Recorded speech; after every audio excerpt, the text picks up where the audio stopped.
We have a dedicated team in each area of, from the beginning of catching it early all the way to the treatment.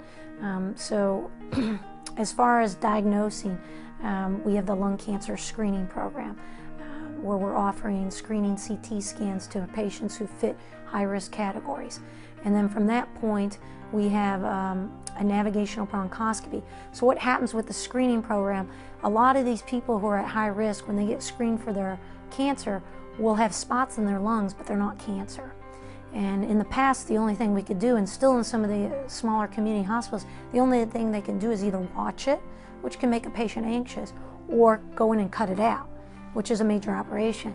So now we have the ability to go in with GPS for the lungs and not do any cutting, go in through the mouth and go into the lungs and get a biopsy, same day procedure, and find out if this is cancer or not. So we don't really have to watch it if we don't want to, and we don't have to cut it open, cut the patient open if we don't want to. You know, I think even though we have the highest incidence of smoking, we also have the highest incidence of death from cancer. That means we have the best chance of making the greatest improvement. You know, we have the perfect population for using these pieces of equipment on, doing the screening test, and making the biggest difference. So that's the way I look at it.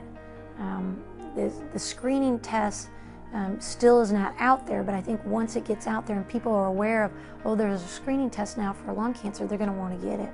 And so our incidence, because we'll catch the cancer earlier, our incidence of death from cancer is going to go dramatically down. I think a lot of people, when they hear the word lung cancer, they're like, oh, it's a death sentence.